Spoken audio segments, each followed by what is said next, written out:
Okay, good. We're apparently live. We're So live. Really? I think we're live. This is All right. obviously the first time we've done this. So Yeah. if anyone in the chat wants to just ping us and say that they can see everything and hear everything.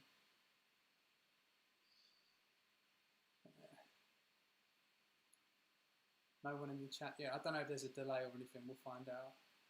Loving the channel, Mr. X. Hope you have a great stream tonight. Thank you, Craig Hewitt. Right. Now, Good.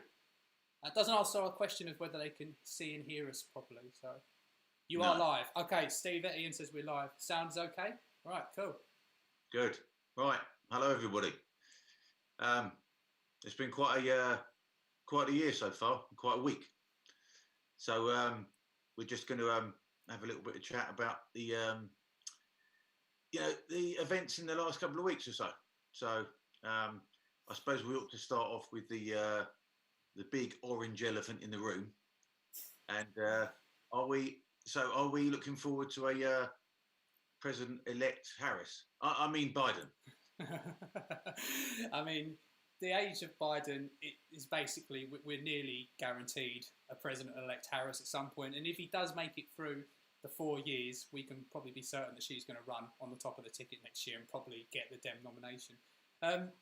It's an interesting one. There's been a hell of a lot of discussion about the election and the validity of the results. I mean, why don't we start with what have you seen and heard, and what do you make of everything that's going on over there right now?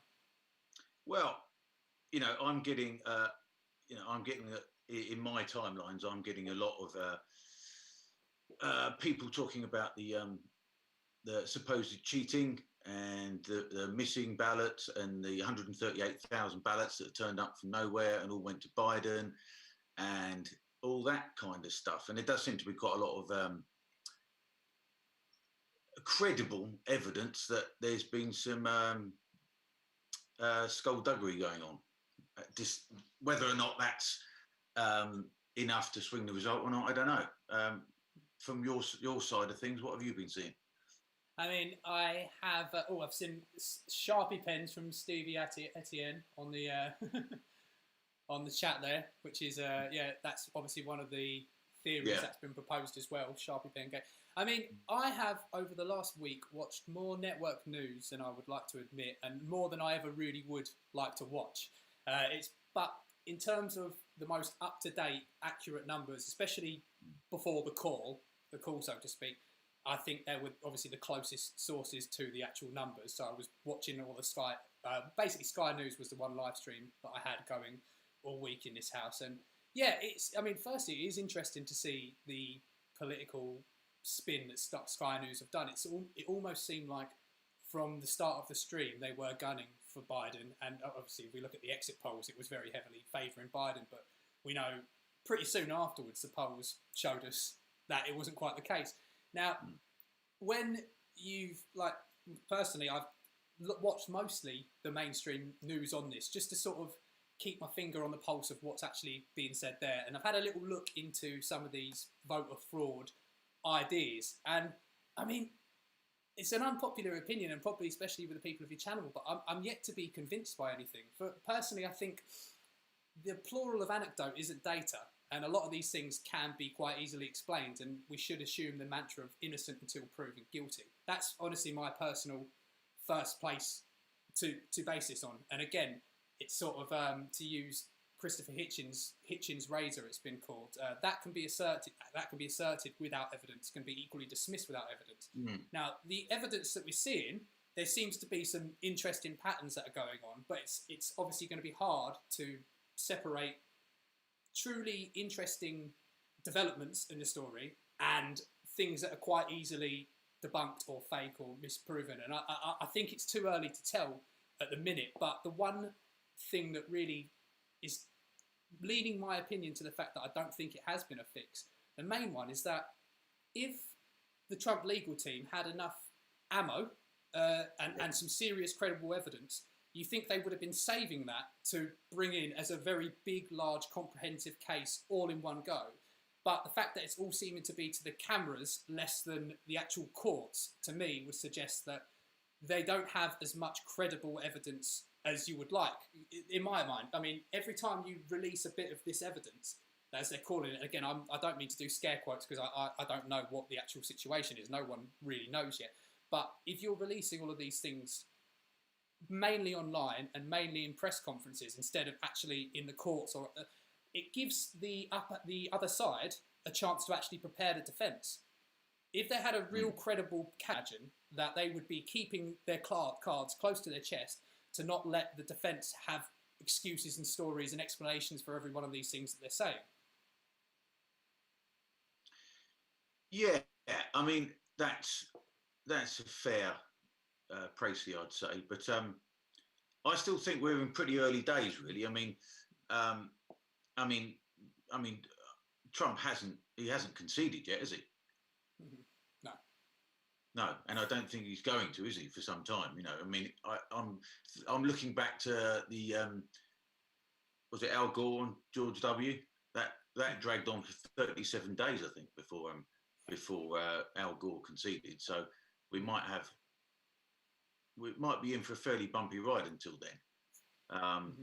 You know, it's very difficult to try and get a handle on this because, like you say, you've been watching all the mainstream network news, and I'm getting most of my news from my own feeds, of course, and because I don't watch the mainstream, you know, I've got my own little distorted viewpoint of things. So, you know, it's really difficult to judge this, really. My feeling is that, my feeling is that we can't tell yet. You know, you know, people seem to be the Prime Minister sent congratulations to Biden, didn't he? And I suppose all the other world leaders are doing that. But it always puzzles me how quickly the media and other people announce the new president before it's actually even really official. You know, and it's so fiendishly complicated, this whole thing, and particularly with all these allegations swirling around. I'm not really quite sure what to think. But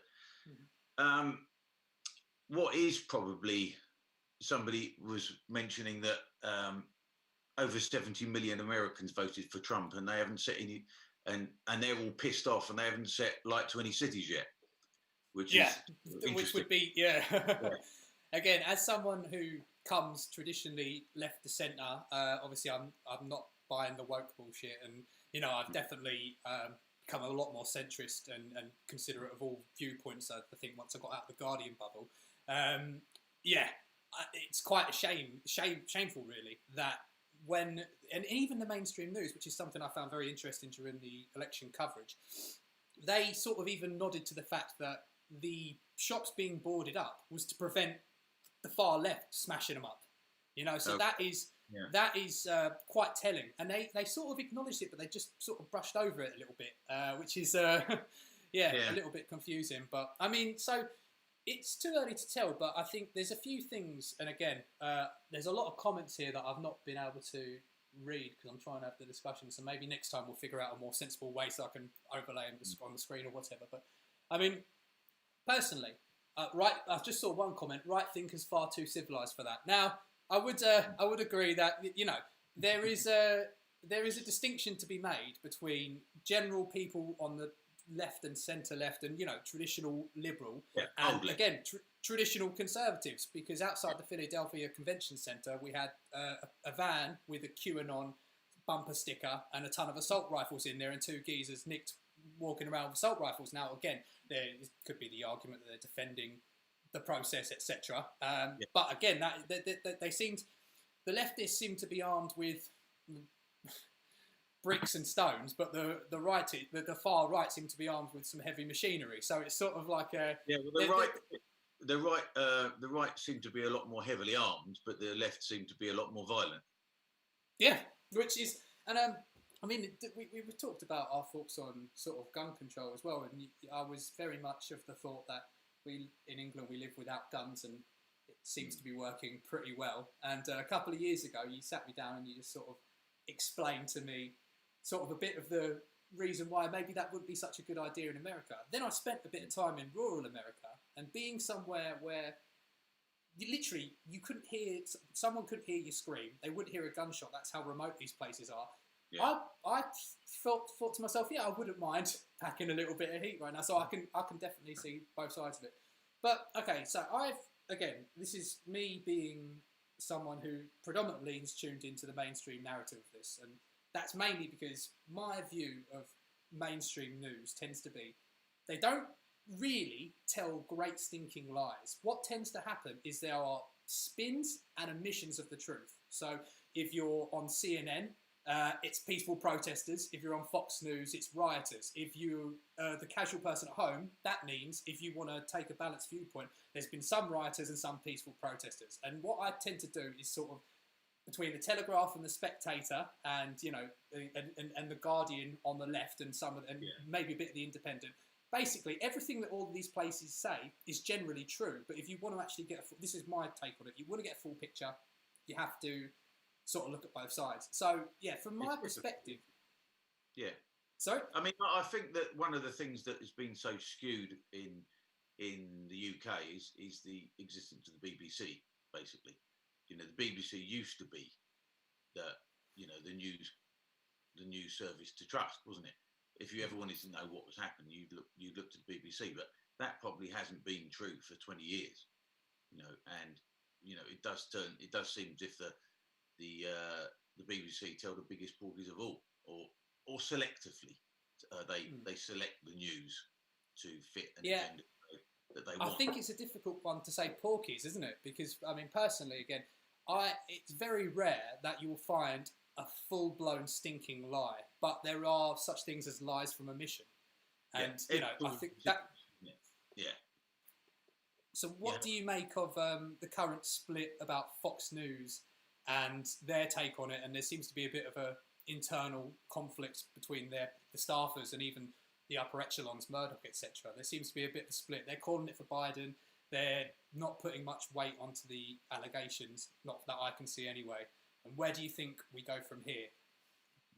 Well, I mean, that is interesting, isn't it? Because Fox were always the right-wing cheerleaders, weren't they? As far as I understood it, you know. And of course, the only bit of Fox I get is the stuff that I get via the internet. So I don't, I don't listen to their broadcasts, as they come out. So, but I think it does. I think one of the things that is worrying about America is that, and I've thought this for some time, is that the people that 50% of America seem to hate the most has always been, for some time, the other 50%. Yeah. And I think that this is, we've got a situation now where the establishment and the media didn't want Trump to win, and he won. He won back in 2016. And I thought you were saying about 2020. I was going to say that's a bit of a the jury's still out on that. Pardon the pun. Yeah. And they spent 3 years trying to delegitimize the result. A good solid 3 years before they started getting back into the election cycle again. And now we've got a situation now where it appears like Biden's won, but then there's all this stuff about cheating and fraud and all the rest of it. And so now you've got the other 50% of people who are now not going to accept that result.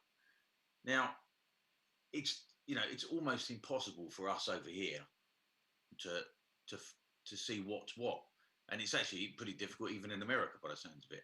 But I think one of the problems is that one of the things that I worry about is that everybody seems to have abandoned the center ground.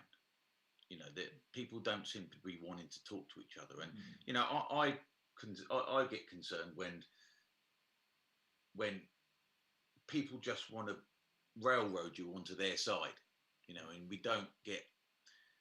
people aren't coalescing around things that we can all agree on. And when we can't agree on things, like, for instance, if we can't agree on who's won the election, we're in real trouble. I mean, we had the same sort of thing with Brexit, didn't we? Whereas, and they spent 4.5 years trying to overturn that. And I don't know how we're supposed to get back to that thing where we always trust the elections and we always trust the results and we take it on the chin, and you need the consent of the losers in order to move forward. And I think when you get such a polarized society, it gets even worse. I mean, if you look at the map of when Reagan was first, when Ronald Reagan was first elected, almost all of America was red. That, you know, it was near, you know, like all Republican. There was a few blue states here and there, but it was nearly all Republican. And I suppose so that meant that the left couldn't really, they couldn't complain. They had to realise that they'd lost fair and square. And of course, that you'd think, I suppose in a way, it did cause them to reflect, I suppose. And then they came back stronger in the fullness of time with Clinton, I suppose, with Bill Clinton. But when you've got this situation where you've got half of the country at the throats of the other half, you know, you're in really sticky territory, really. And you know, now that Biden appears to have won, there's all this sort of talk, which I'm not sure I'm really buying, about we got to put all this behind us and I'm going to be a president for all Americans. And, you know, and I'm not really sure I buy that, really, because I think it's just, they're only saying that because they've won, you know. But if they'd lost by the same margin, it would have been, well, we've got to go to the, you know, Supreme Court and get this overturned and get Trump out again. You know, it does just seem tribal. I mean, is that the cat? I think I just heard the cat. Yeah. I mean, I think there's been, between 2016 and 2020 elections, there has been accusations on both sides, and neither of them fully substantiated. I don't think if the Dems had lost this one, they'd be taking it to the Supreme Court. I think the narrative might shift to Russia or shift to something else, you know, because that's what happened in 2016. It was the Russians have interfered, and I think that's awful. The problem is, there was a half truth in there, that the Clinton campaign, that Jim Podesta, I think, his emails were hacked, presumably by the Russians. I think they found out it was the Russians who got that and then posted onto WikiLeaks. So there is a small nugget of truth to say that the Russians interfered with the election. There's also small nuggets of truth in to say that there are Russian troll farms and there are Russian places where they're set up to start Facebook groups, start these communities to inflame tension. So, you know, they'll start Black Lives Matter groups, and then they'll start gun lover groups, and then they'll try and get everyone at each other's throats. So that is obviously a true thing. But whether they have extrapolated that to be, it was a pure hacking of the election by the Russians, that was sort of the left's answer. But I don't think there never really seemed to be any legal challenges to Trump's presidency. I mean, it is interesting when we talk about how we actually try and pass this information. There's just a flood of information. It's very hard to tell what's true or not. Again, it's hard to trust the mainstream media when you can hear that they are omitting so many things. You know, there's plenty of things that they should be talking about. The Hunter Biden story, again, I personally wanted Biden to win. You know, I wasn't thrilled about him. It's the same reason I voted Remain. It's sort of like a reluctant, I don't think the current order and system and neoliberalism are terrible things. I think stability is preferable to revolution, for the sense that we can just try and muddle along as we are. So I'm not really ever very politically revolutionary. But saying that, I was never the biggest Remainer cheerleader, and I'm by far a Biden cheerleader. By far not a Biden cheerleader by any stretch of the imagination. And to me, the complete silence on the Hunter Biden story is sort of indicative. So you can understand why there's no trust in the mainstream media. And that's why I formulate my opinions on a sort of meta level now. So I have to I think you can't trust any one particular narrative. You have to look at the whole picture on aggregate and sort of look at intentions and trends. So for me, part of the reason why I don't think this was a massive steal. Now, again, I will preface this, I am 100%, if compelling evidence comes out, I'm 100% ready to say, wow, that was horrible, let's, you know, keep Trump in, even though I don't really want him in. I'm 100% willing to say that. But the reason my gut instinct is that the election hasn't been stolen from him is that there have been, along the last couple of months, he has railed against mail-in voting. Now, the demographics for those who were going to vote by mail anyway tend to favour Democrats because they tend to take COVID more seriously. So from day one, the intention, it would be clear to any political analyst, and you must imagine that Trump's got some serious people in his team. They've got a lot of money. He has the White House. He has a solid administration. From a strategic point of view, the first thing you'll find out is that, okay, the first thing he tried to do was delay the election, if we remember, and that didn't work. So that's step one. These mail-in votes are going to be fraud. Step two would have been to analyse just how likely those votes were to go Democrat. And if you just poll Republicans and Democrats, there's a far greater number of Democrats who take COVID seriously, and it's not hard to extrapolate from that they're going to be more likely to use in postal votes. So, from the Trump side, if you spend the first 3 months of the actual election saying that these posting votes are terrible ideas, they're going to be fraud, what would happen at the end is that when you have these postal votes, it's quite easy to try and dismiss them and challenge them legally. So for me, it seems like it's been a bit of an effort, a long-term effort. And to me, it actually smells a bit of a strategy. And the reason it smells a bit of a strategy for several reasons is, one of them is that they seem to focus very heavily on Philadelphia and Pennsylvania, but Philadelphia in particular. Now, I don't think they were expecting to lose Arizona. I don't think they were expecting to lose Georgia. And again, I say lose loosely. The results aren't in. Georgia, we've got a recount, so we can't say that definitively. But Arizona has had a very, very long-held tradition of postal votes and early votes. Very long-held. And that's something that the state prides themselves on. So when the counting was going on in Arizona, for me, I saw cheers of stop the count in the Rust Belt states as soon as Trump was ahead and dismissed the postal votes, but keep counting in the states where they trusted the postal vote system and, it looked like Trump was winning. Now, if the complete Republican apparatus in Arizona still has come forward and said, well, actually, when we count these postal votes, which is a tradition in our state, we still find a Biden victory, that to me paints a message of not a Trump landslide, and this wasn't a landslide for anyone, but it paints a message of, in a state where the people and even the Trump administration go as far as trusting their postal ballot system, if there was still a large amount and a majority of votes for Biden, especially in the postal votes, but just in general, they won a majority. Again, they haven't called it officially. It hasn't been certified, but it's been called. To me, that would suggest that I don't think they were anticipating losing Arizona. So I think to them, it all boiled down to Philadelphia. And this is why it smells a little bit of pre-plan. Because all of the attention has been on Philadelphia. That 20 seats would have swung it for Trump. We would have had to obviously get a few more that he didn't. But, I think they were really aiming all their attention at there because they thought the whole world's eyes would come down to that. Now, these states where no one, like in Nevada, they were saying keep counting as well because there was a point where Trump was catching up. So these two states would have taken Biden over the 270 anyway. So the fact that to me seems a little bit suspect in a sense, what do you make of that idea? Well, I see a lot of comments. I'm imagining that there's... You've got a more of a finger on this than I have because it became so as American elections always are. It becomes so complex and it's difficult to get a handle on. But my feeling is, I'm a bit disappointed. I can't believe I said that. I'm saying that because what I thought about Trump 4 years ago. I'm a bit disappointed that Biden's got it. And the reason I'm a bit disappointed is because, in a way, I don't really have a dog in this fight, really, because it's America. It's not here. It doesn't really matter. But what does seem to be happening is that Biden and Harris don't seem to be particular friends of this country. So so we're having, having just left the European Union, or not quite having left the European Union, one of our sort of sanctuary places to have partnerships with would be the old ally of the US.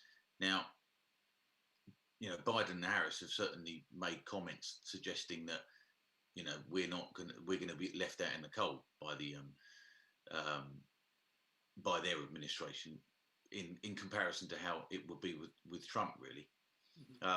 So, it's disappointing, and it makes what happens to us all the more uncertain, I suppose. and that's a real problem because if we're going to go it alone, we need the Americans. But I know I haven't really answered your question about the voting, but let's for the moment just assume that the official that Biden has won it officially, and that's how we're going to go through. But it's I just think that I'm also disappointed because I did think that having an outsider was actually a good thing. And I mean, I remember back in 2016, we thought that we didn't realise in the UK quite how much so many Americans hated Hillary. We didn't realise that, I don't think. Definitely not. And so we just thought of Hillary as just being a normally probably a bit corrupt member of the establishment, but nobody particularly too bad. But I mean, her reputation has been sort of dragged through the mud ever since, hasn't it? And so we've got a slightly different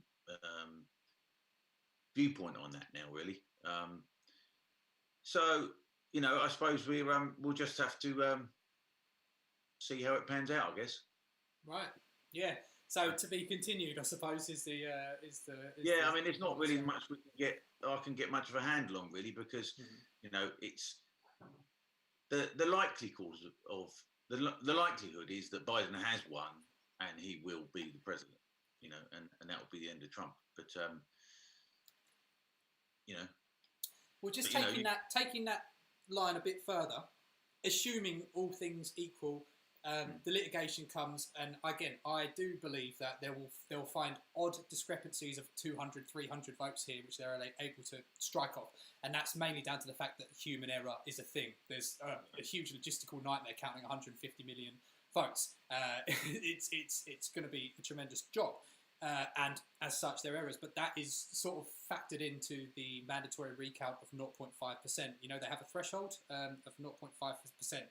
Now, that to me is already that covers that human error. So I think what we'll see personally is these human error cases coming out, maybe being framed as evidence of corruption. And I've made my opinion clear, but also, as I said, I'm happy to change that if compelling evidence comes out. But assuming that, what's Trump's next move?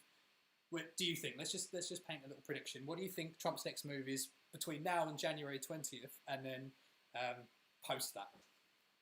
What you asking me to predict? Donald Trump. Yeah, let's just get a crystal ball out. Obviously, predicting Donald Trump is sort of like, it's not really. I mean, he has proved to be quite tenacious, isn't he? I mean, I can't see him. I can't see him conceding until the very last moment. So isn't there a cut-off date where they have to concede or not? I think traditionally, since the founding of the Republic, I do believe, there might be one or two exceptions, but generally it's been 20th of January is the day of the that's the inauguration, isn't it? Yeah.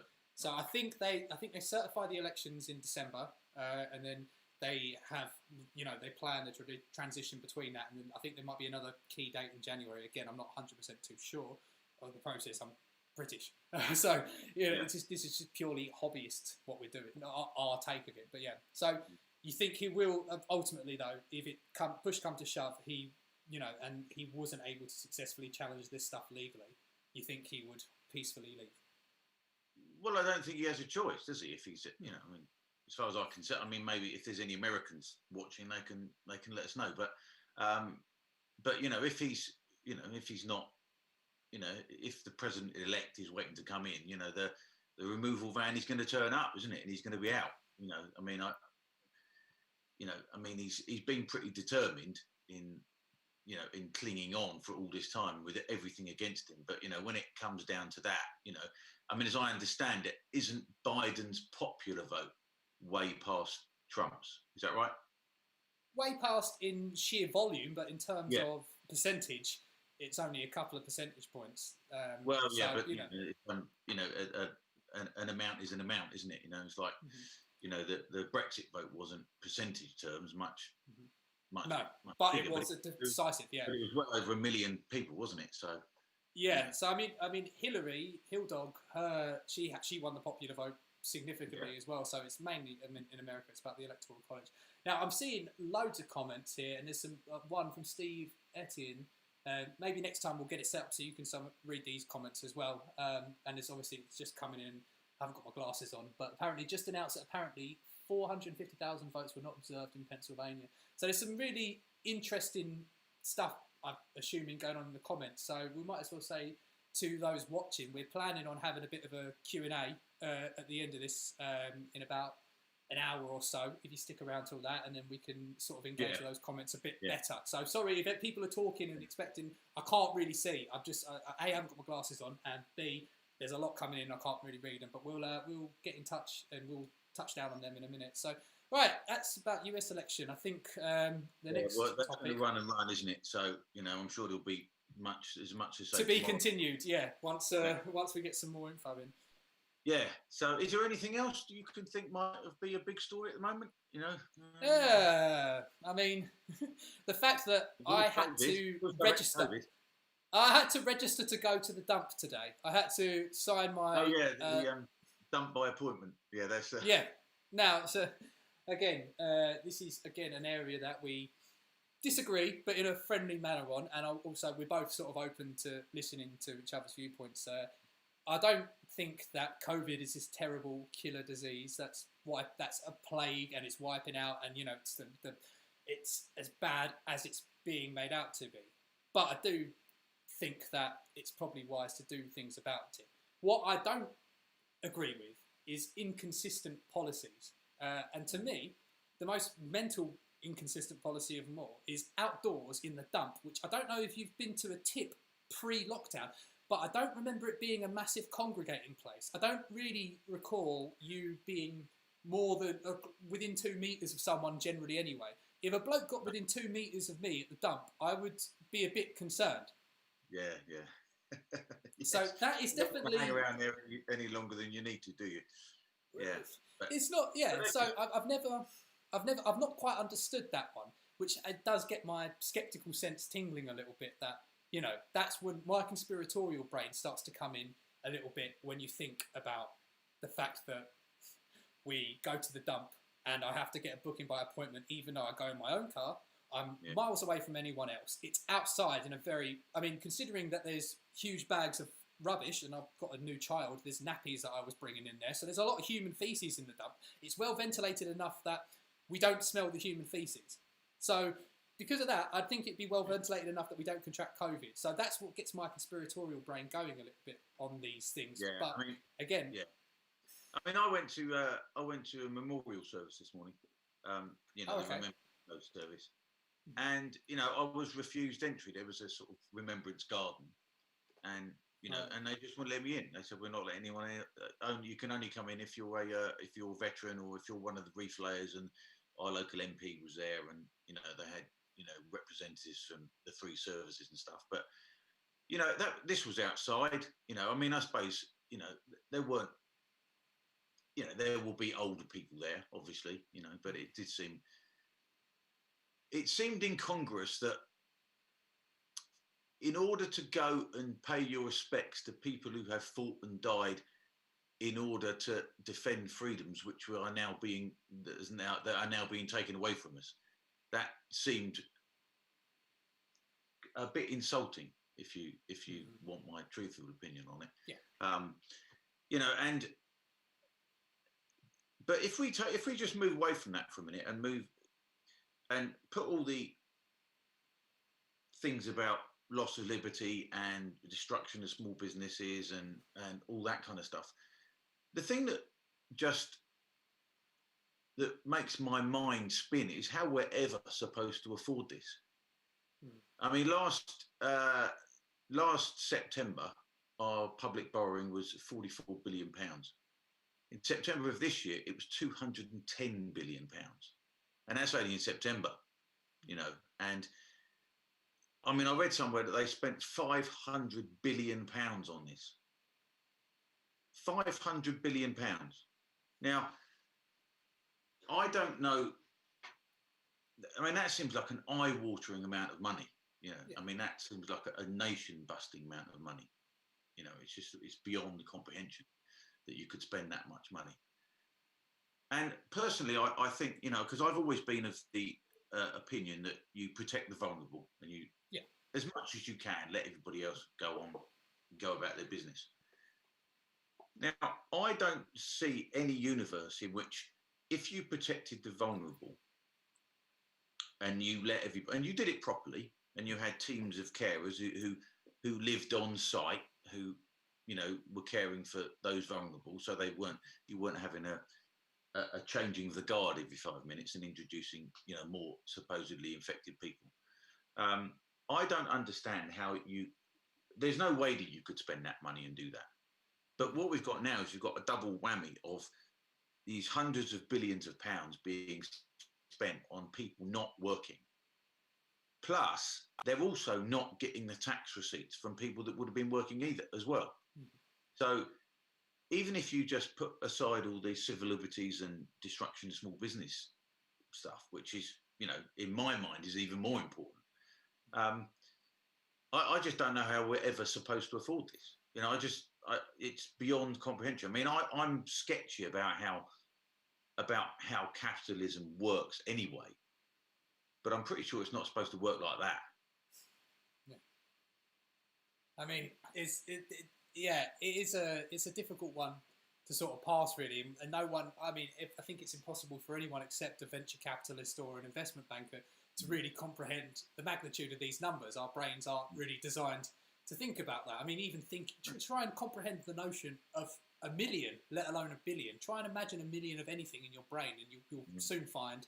I think you can only recognise like 7 objects or something. I think between 7 and 11 is the range, or between 6 and 9 plus.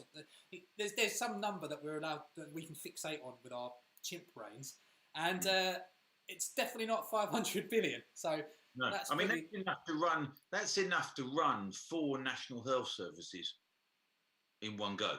That's 4 national health services in one go. It doesn't seem. It just doesn't. It doesn't seem to compute. And when you're, and there is all sorts of theories going on about what the reason they're doing this. And if you don't have access to a rational theory, you'll end up with an irrational one. And it's the old Sherlock Holmes thing, isn't it? If once you have eliminated the impossible, the improbable, no matter how unlikely, must be the solution. And so. There's, I sent you that video from Dave Cullen, the Computing Forever thing. Now, he did quite a wild joining of dots, didn't he? Now, that's quite an understatement. Personally, I found it, it was interesting. It was a good watch. It was very interesting, but not very plausible in my mind. I mean, again, it's a good thing to do that Sherlock Holmes dictum, and it makes a lot of sense. I mean, but I think I can posit a somewhat believable theory. And it's the theory that nobody really ever likes to admit, especially those in power. And that is that we have to bear in mind that even the people leading us are incompetent, fallible, human, and error-prone. Now, that's always the most likely option, isn't it? And that would suggest to me that what I believe's happened is COVID has happened. It's a real virus. It's not especially deadly, but it goes up by orders of magnitude depending on your age and other comorbidities such as diabetes, obesity, etc. This, I believe, is sort of undisputable to most people. We know that there is a virus. It's transmissible. It's pretty contagious. I don't know if that's the term, or infectious. I'm not actually too sure of the biological term, but everyone can catch it, and it's nowhere near as deadly as we thought. Now, this is information we have months and months. I mean, 6 months after these first lockdowns. I mean, even longer. What are we on now? So close to 9 months since it really become a thing, even in Europe. With the vision of hindsight, we can look back and say, okay, so this is what we know about the virus. This is what we know, and we can statistically project, really, based upon how many infection rates we have, the infection rate, we can predict how many people are going to be hospitalised and how many people are going to die, and it tends to hold these predictions. So we have a pretty good hands on it now. we didn't have a great handle on it when it first came out. And I mean, I honestly think, I've seen a comment, there is no virus. Sorry, there was a capital no in there, so my eye got drawn to that. So, I mean, that's one thought. I wouldn't say I agree with that. I think to pull off this scam that can trick the whole world and every single medical establishment in the entire planet and every single government in the entire planet. The problem with these kind of theories, isn't it? Is that you've got to get so many people not breaking ranks, haven't you? I mean, if Edward Snowden can come out and be a whistleblower at pain of like death from the US government on something like that, I think there are far fewer people involved in NSA than there have been involved in every medical system across the planet. And every single biologist and every single virologist and epidemiologist, there's no disagreement that there is a virus. There's disagreements upon the lethality and what we should do about it. But so that personally, again, I'm no to Taliesin. I think there may be a virus. I mean, I think there is a virus, definitely a virus. But I mean, I take. Yeah, I mean, I think there's a virus. I think there's a virus. Yeah, I mean, I think... So my theory is that we didn't really know how serious it was. We didn't know how lethal it was.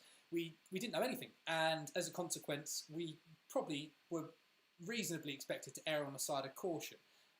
If it turned out, my biggest fear of the whole thing was that it could mutate beyond where it was and become A, more transmissible, and B, more deadly. So I think it was a fairly sensible thing to do early on, to consider making restrictions. Again, I don't like the term restriction because it does imply, as you pointed out, like an impingement on freedom, but I think that's what happened on the initial round. We didn't know where we were going to go. We had to get a handle on it. We also probably took lead of most other governments in the world.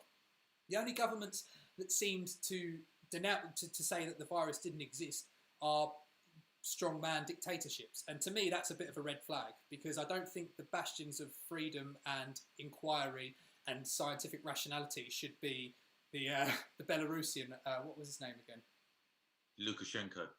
Lukashenko, that's the one. Yeah, I didn't want to see. I thought something like that, but I didn't want to butcher the name. Anyway, yeah, I think you know, if those were the people, the only governments in the world denying that this was a thing, that's a red flag. And I think the British government took lead off of other countries. Again, looking at what happened to Italy is an example of what can happen if a healthcare system isn't prepared to deal with a massive influx of patients. And I suppose that's where the idea of, okay, let's impose these restrictions came from.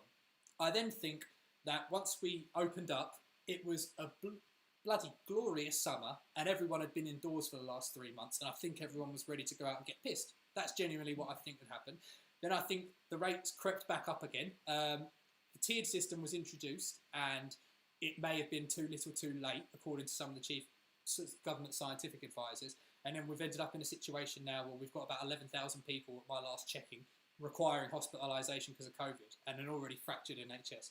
So my theory is it's been too little too late for some of these interventions. Again, a lot of the other countries that have had success with the virus are ones that locked down a bit earlier, significantly earlier than we did, so it never got the chance to fully manifest itself through the population at the scale that it has for the UK, and again with the US, who had a sort of even more hands-off approach to this.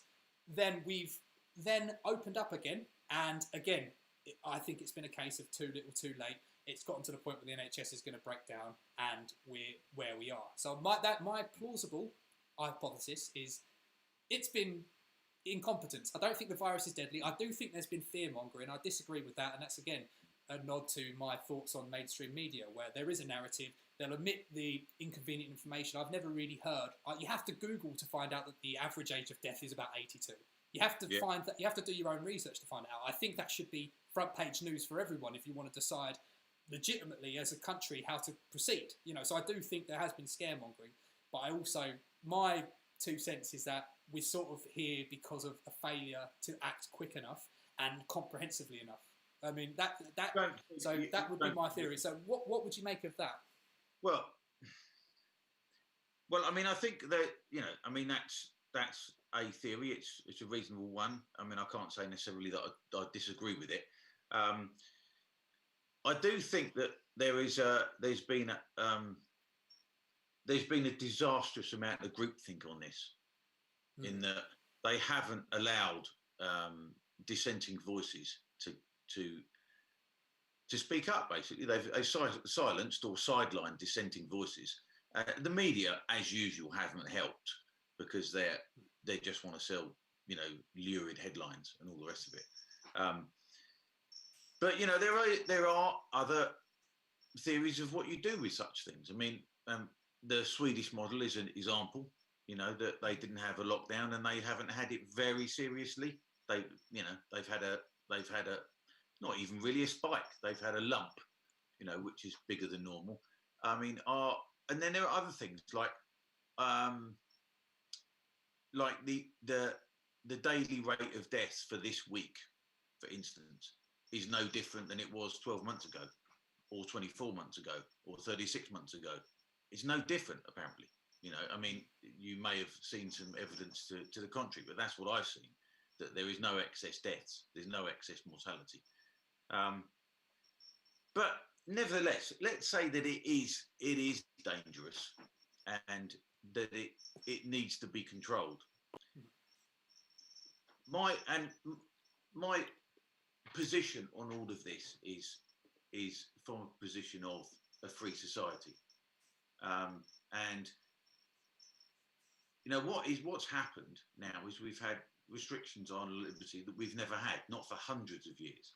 Now, initially, everybody was sort of on board with that, and everybody thought, well, it's all for the common good and all the rest of it. And then 6 months came, and 6 months went, and they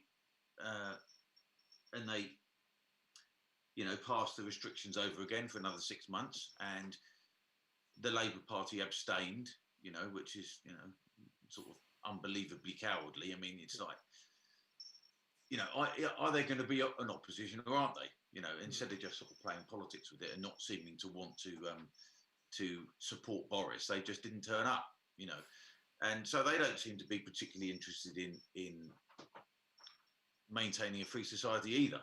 You know, which you'd think an opposition party would be all over, wouldn't you? But you know, my fear is that as the freedoms are getting taken away, supposedly for the common good, my fear is that we'll just get used to it. We'll just get used to it, and then it'll roll on for the next 6 months, and then it'll be allowed to go for another 6 months, and everybody will just get used to it, and everybody will get used to the fact that if you can't go to the pub without filling in a form, you can't go to the cinema, you can't go and watch a football match or whatever it is. All the things, all those little things that mark out a free society from one that isn't, will just go by the wayside, and people will just get used to it. And so that's, you know, and I was saying to you before, you know, I know that I overreact when it comes to things like this. You know, my antenna are always twitching when it comes to things like, you know, losses of freedom and stuff. And when I look at all the things how our freedom's been, you know, chunks have been knocked off it and sliced here and there, and we're all told it's for the common good, it's for crime prevention, it's for anti-terrorism, and they very rarely do those things ever come back. And it does seem as if it's been you know, it's sort of a massive power grab for everybody's liberties. Now, I don't want to speculate as to why that is, but that does seem to be the reality, you know. And if you take it on another, if you look at it from another way, I'm not suggesting that I believe the World Economic Forum, New World Order stuff necessarily, but what the lockdown is doing is it's eviscerating the middle class, you know, and it's taking out all the small businesses, it's taking out all the small shops, and we're going to be left with Google and Amazon and Apple, and that's all we're going to be left with. Now, I'm not saying that's a deliberate ploy to try and impoverish the middle class, but that is what is happening, just as what happened during the last financial crisis. You know, there was a massive transfer of wealth from the bulk of the population to the 1%. You know, and if you look at the graph of the financial crisis back in 2008, which was supposed to be, you know, the earth, you know, the sky falling in, that's barely a blip compared to what they've done now. You know, and I struggle to think of rational reasons as why they're doing it without coming up with some sinister idea as to why they're doing it. But it's easy enough to have that viewpoint, and I can definitely empathise with it. For me, I think this is where my heart is that we are doing the least shit option. And I suppose if you want to get philosophical, life is just a choice between a shit option and a less shit option, and hopefully we choose the less shit option. Obviously, there are times when like every general election. Yeah. I mean, it's a giant douche versus a turd sandwich, as South Park put it, and that's what you get every 4 years in America and every 5 or so here. So that is life is about compromise and dealing with shit options. Now, I empathise with the no restrictions, pure liberty viewpoint, but the biggest question that I have is that the economic damage is awful, but the human cost of, if at this point where we've had these the tiered system for a while, and it's actually been shown to start in the northwest, we've had rates go down, which 3 weeks after these stronger restrictions were put in. So in keeping with projections and modelling, we've seen sort of rates start to stabilise and go down, but we're still seeing the NHS stress the boiling point. So this is where we've been living under since earlier. Towards the back end of the summer is when the tier system was coming in, and early autumn. So we've been living for the most part with some restrictions for a while, and they've been intensifying. But what I've gathered is we are still at a point where we don't have the hospital space to facilitate a pure, widespread herd mentality. What have they been doing for 6 months? I mean, they knew this 6 months ago. They've had 6 months to build capacity, and they haven't done it. I mean, what's I think the goal has not necessarily been to build capacity, because to build the medical infrastructure required to deal with every single person who would likely get ill of it. And I know we've had the point of shielding the vulnerable, but the line of vulnerable is quite blurry with this virus. There are people, I mean, if I was in my 50s and a bit overweight or even obese, then I would be not necessarily a high-risk vulnerable group, but that's probably quite a large amount of the population who may need hospitalisation, and are definitely more likely to need hospitalisation than myself. I'm in my early 30s and reasonably slim-ish. I've had a baby, well, not myself, my missus had a baby, and I've had the dad bod come with it. But that's where I'm probably not a massive risk of it. But so it's easy to isolate the people who are definitely not going to have an adverse reaction and require hospitalisation. But if we took the figure of your idea of shielding the truly vulnerable, where would that line be drawn? And if the line is drawn on the area of where people do generally require, a lot more people require hospitalisation, i.e. 50 plus, for instance, that's just an arbitrary line, and then would you say that those people would also be required to shield as well, or would that's going to become arguably more expensive than what we're in now if we had a lockdown for just all of these people on the margins? Well, I mean, that's you're taking a line at 50. I mean, 50 seems like an exaggeration of where the risk is. Is it because you're 51 and I've insulted you? Yeah. Should we say 55? Would that make you feel better if we've moved the line forward to 55?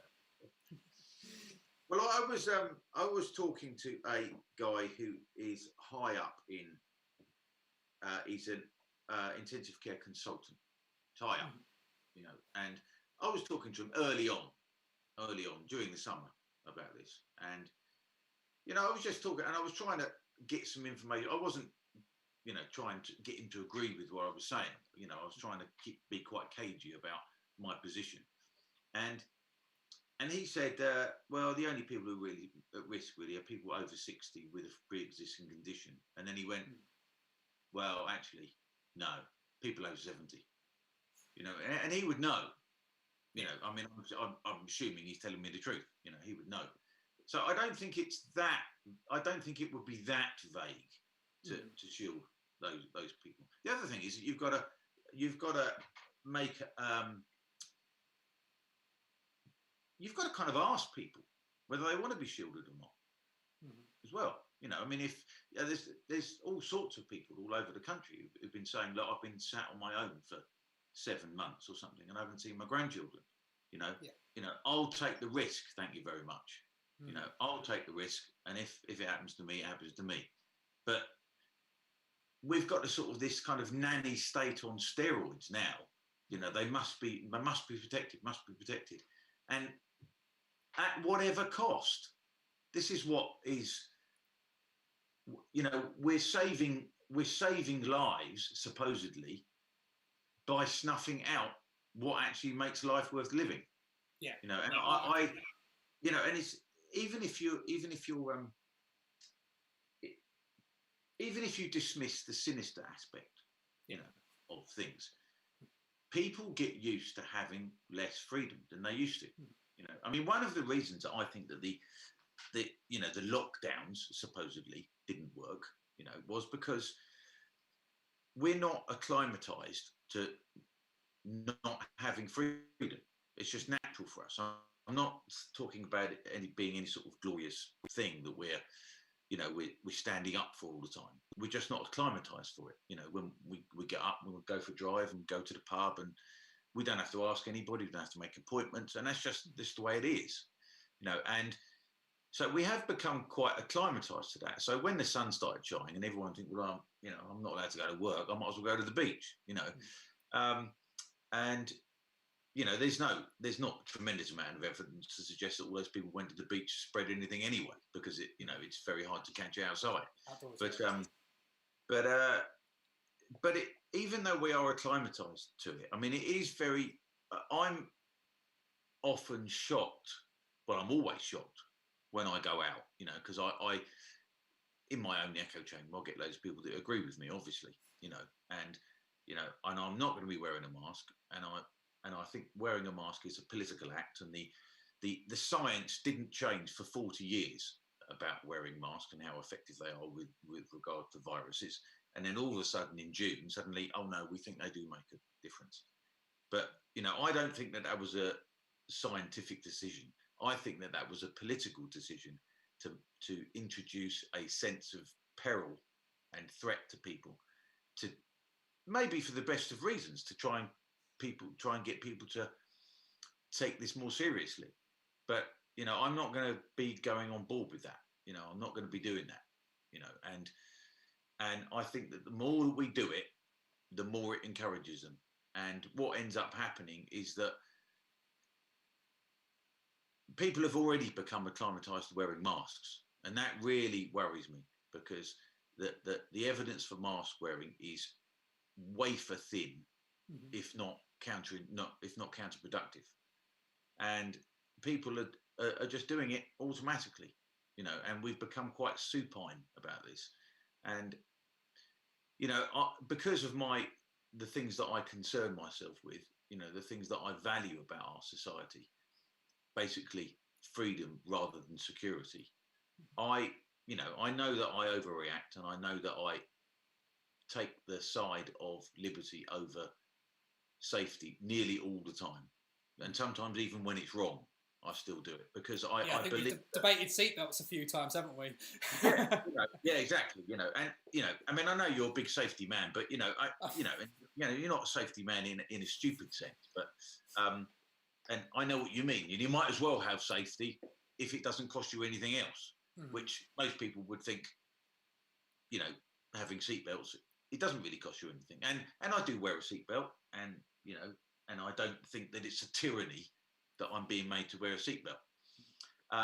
But it is a bit. It is a little bit of a tyranny, because it's like motorcycle helmets for when you're riding a motorcycle. I mean, nobody ever rides a motorcycle without. People have got used to that. And then you get cyclists, and they always wear a crash helmet. And sometimes these cyclists, they don't go more than 10 miles an hour anyway. So this becomes a sort of this culture of safetyism.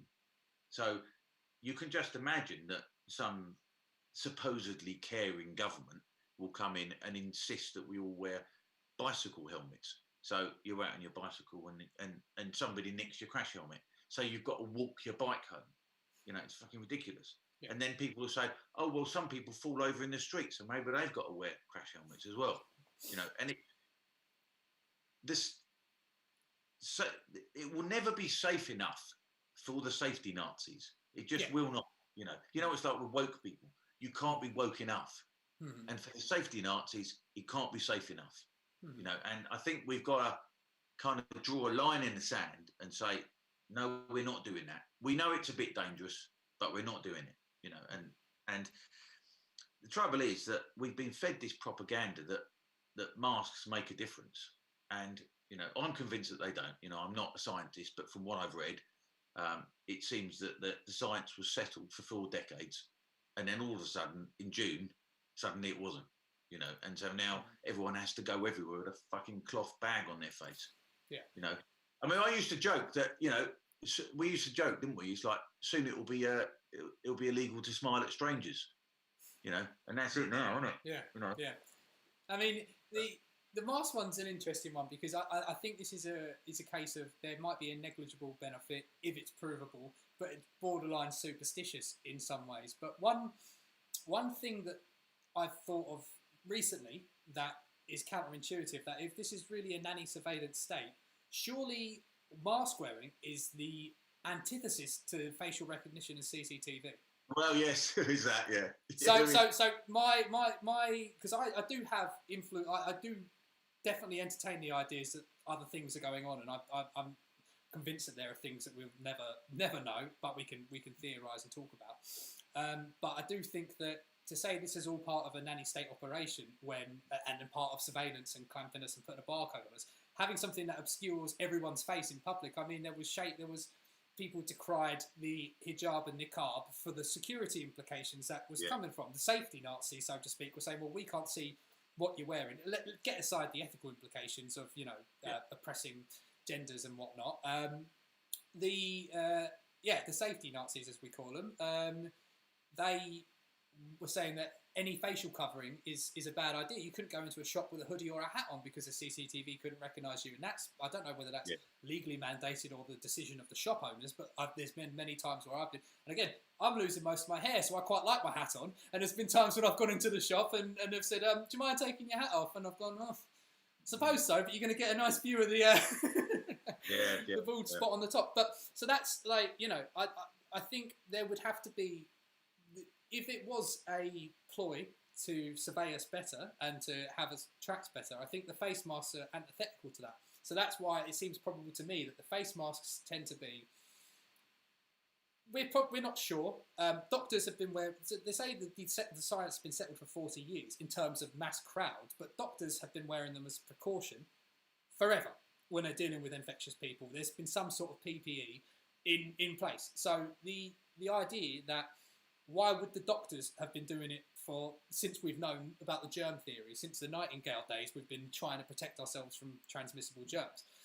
So if it's been standard practice in medical professions for a while, it seems to, and again, they may assume that there might be a negligible impact, but that negligible impact when you're talking on exponential scales, as we are now. I mean, imagine if the whole 60 billion people of our country got infected with the virus and it has a 0.5% mortality rate. I don't know, that's figure I think I pulled out of my arse. So probably let's just assume it's about there. It's maybe a bit high. Yeah.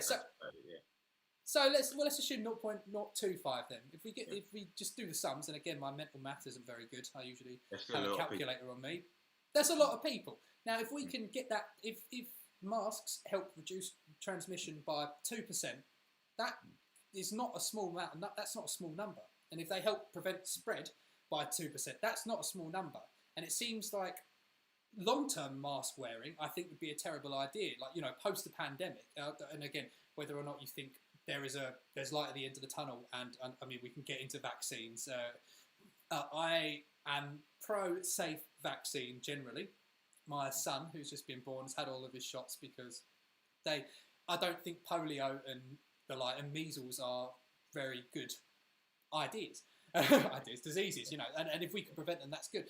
Again, the vaccine issue is an interesting one because it will be very quick turnaround. But assuming that we have a safe-ish vaccine that we can give, and then the world returns to normality, then yeah, mask wearing, I believe, would be a terrible idea because it will reduce our immune systems significantly because we're not breathing in.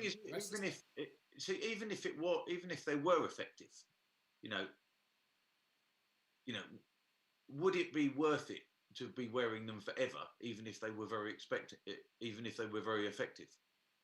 Not forever, definitely not. No, I mean, but for some people are pushing this.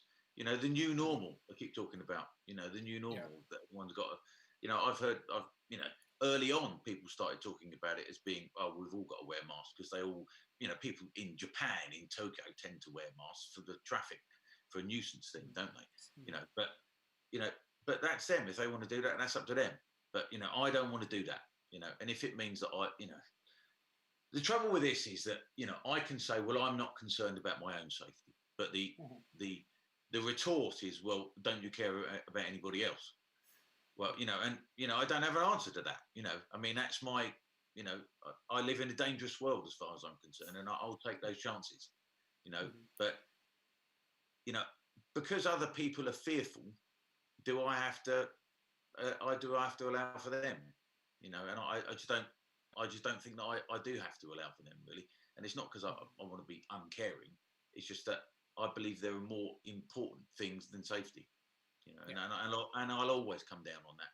And, it's definitely a valid position. Again, I wouldn't say I'm a full-blown safety advocate. I'd like to think myself as pragmatist in every regard, really. And to me, I don't think we've really addressed the issue of, if there's 11,000 hospitalisations now, when we've had restrictions for some time, and we can argue about whether or not restrictions are beneficial, but the time frame of the virus happening, all the statistical models would suggest that restriction, and even on a logical level, reduced human-to-human contact would equate to reduced transmission of a transmissible virus. So assuming that's correct, and we've had restrictions and we've slowed down the spread, but obviously it gets bigger and bigger when these restrictions are levelled off, etc.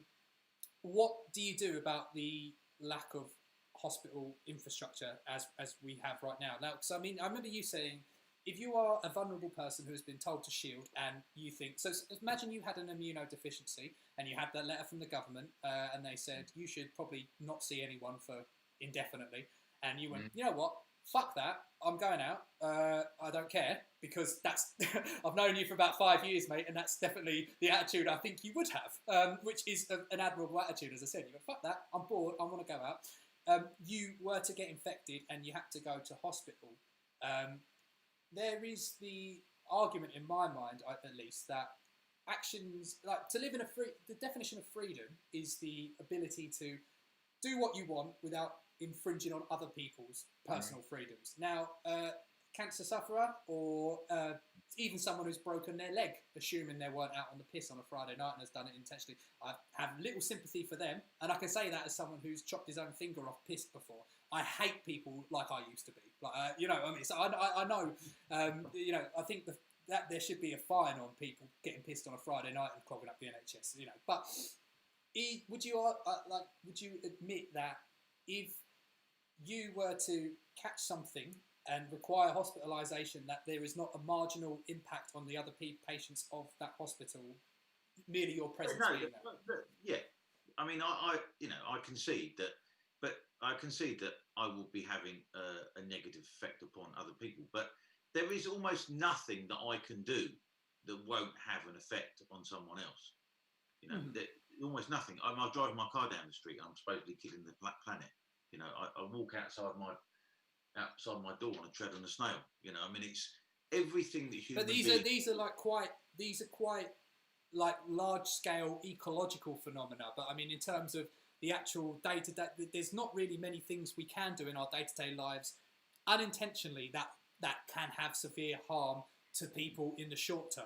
But if everyone was to go about their business as normal and disregard the lockdowns, the virus spread exponentially. And I'm not opposed to the idea of herd immunity, by the way. I think the Barrington Declaration is an interesting one, and it's a good proposition, and I think we're seeing that play out in certain places. And what we've found is that, yeah, there is a chance that some people will catch a long COVID, and that's not great. There is a chance that young people will die, but it's a small chance, but that might be the best way. There's also argument that there's not really lasting immunity to it, as antibodies seem to drop. So we have, the science isn't out on whether the herd immunity really would be as effective as that. There's T cells as well. I'm not. We're drifting into things that I'm not qualified to talk about. But you know, me neither, mate. Me neither. The herd immunity thing does seem to be an inevitability that we've been trying to push back. That's what it seems to be to me, from what I've read. For me, the pushback is. Well, the pushback for me seems to be to stop the infrastructure crumbling and give the NHS, you know, and most of the Western countries, we are the only one with a real true blue NHS, you know, free at point of access. But, you know, the insurance systems across Europe are a lot more like the NHS than the American right would have you believe. It's still free at point of access for all citizens of the country. And when you're in an environment as such, it seems that it's and I hate to use the word civic responsibility, but a civic responsibility to not clog that up intentionally. You don't want to be reckless. Of course you don't want to be reckless. I mean, I don't want to suggest that I'm being reckless. You know, and I wouldn't suggest you were being reckless personally. I'm devil's advocate, by the way, just in case anyone thinks so. Yeah, of course. But you know, you make a valid point. But right, you know, if I don't want to wear a mask, so I won't wear a mask. But if I go into a shop, if I notice there's a load of old people in the shop, I won't go in there. You know, I'll go when it's quieter. You know, I'm not gonna, and I don't get into people's faces about it. You know, and I make sure that I keep some distance. And if there's a hand sanitizer thing, I don't mind doing that. You know, I don't mind doing that. But I'm not going around with a bloody cloth bag on my face. I'm not doing it. You know, and you know, if I'm going to get arrested for that, then I'm going to get arrested for that. You know, and it's won't be the first time you've been nicked this year. Standing your ground. It's probably going to be a common thing for quite a lot of us, really. But but you know, but anyway, I take your, you know, I take your position. It's not extreme, you know, but I don't believe mine is either. So, but, I mean, I think maybe a common ground would be, you know, this might sound a bit too draconian, but it sounds pragmatic in a way. In that, you were saying that if the vulnerable people who say, fuck it, I want to see my family, this might sound a bit heartless of me, but I can't see of any other way. But would you agree to a system in which people are told to shield, and if they choose not to, they forfeit their right to hospital treatment? And if they are diagnosed and need hospital treatment, they have to stay at home, locked up, and just deal with it. Well, would you think that was fair? Would you think that was fair? Well, yeah, I think I would probably go for that rather than the system we've got at the moment. You know, that's what I would go for. You know, and you know, it's sometimes these things are brutal, but it's the same old thing. When you've got a socialised medicine sort of thing, it's like, well, you know, what about people who go hang gliding? You know, aren't they being reckless? You know, I mean, people who play rugby, you know, people who ride a horse, you know, you know, it's very difficult to draw the line. And you know, if we're going to have a health system which supposedly caters for all people, we've also got to have a health system which caters for the irresponsible and the idiotic even. You know, I mean, it's just one of those things, you know, and I think, and I'm prepared to pay to look after idiots, you know. I mean, obviously there will be a level at which how many idiots, and then it becomes unsustainable, doesn't it? But, you know, most people aren't idiots, and most people are not reckless. And some people are reckless some of the time, you know, and a lot of young men are reckless, but once they get older, they stop being so reckless. Yes, you know. Yes. As a former reckless young man who's now not so young, 31, with a child and a 4-year no alcohol cessation and planning to be lifelong, I can fully agree that young men are absolute nutters and then not so. And I've required, again, I feel you've highlighted an interesting point in my 31 years on this planet. Let's call it 27 because that's when I stopped drinking. So in that 13 years between 14 and 27, I have been hospitalised 4, maybe 5 times because of my drinking. Right. So, I know. No, yeah. Pardon? I've got some way to go. Yeah. There's still time for you, mate, if you want. But so no, you have 20 years in you, so you know. There we go.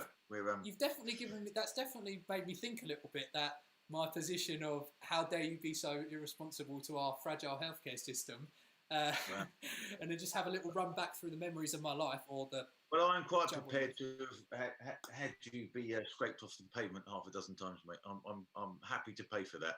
No, well, thank you, mate. Thank you. I do appreciate that, man. So, yeah, that's been. So where we are right now with COVID, what do you think is going to happen around Christmas time? And I mean, will you be taken to the streets if you're told Christmas is on Zoom? I almost certainly will be if you know. I mean, that's just, as far as I'm concerned, that's my default position. You know, Yep.